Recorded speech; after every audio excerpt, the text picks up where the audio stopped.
Nonverbal communication in the professional life.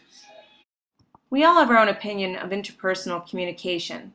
Interpersonal communication to me is the even exchange of messages between two people or small group, connecting by sharing ideas and personal information while building relationships.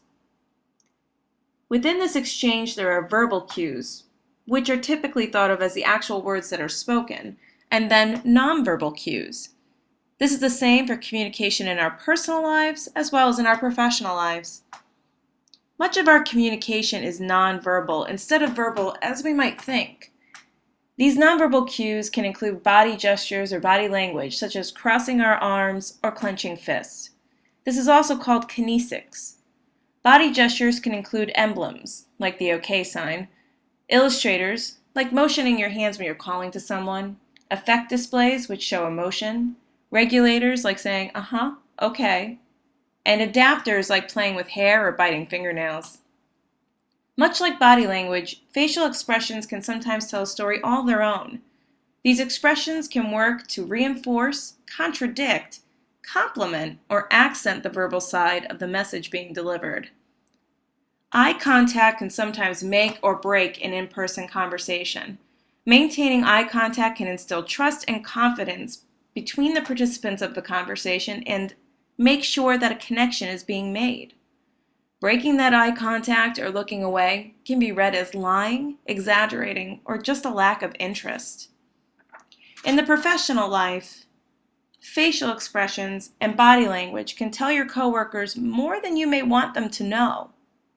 Reactionary expressions of anger, frustration, dismissal, or disinterest can lead others to believe that you are non-cooperative, hostile, or just not an overall good fit for the position. Those who are ruled by their emotions and clearly show it on their face give others a preconceived notion of how they truly are. Studies have shown that an individual's facial expressions and demeanor, whether in the office or in the classroom, can set the tone and mindset for the environment and all of those involved. There is much to be said for putting on a happy face. Positive facial expressions, such as smiling or the raising of the eyebrows during a conversation, can display happiness, ease, comfort, and interest. This sends positive feedback to the sender of the message. This also leaves higher potential for a more pleasant and encouraging work environment.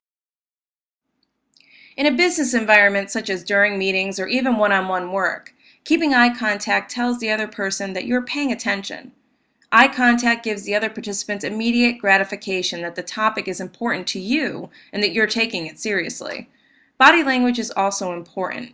When delivering a speech or giving a lecture, it's always better to use some hand movements or walk from point to point while delivering your message. The idea is to make the audience as comfortable with you as possible and make them feel invited into the conversation. Nonverbal communication plays an important role within our personal and our professional lives. It can make the difference between a great working relationship and a healthy work environment and a poor work experience. One thing that I've learned is that most often, happy faces make happy workplaces.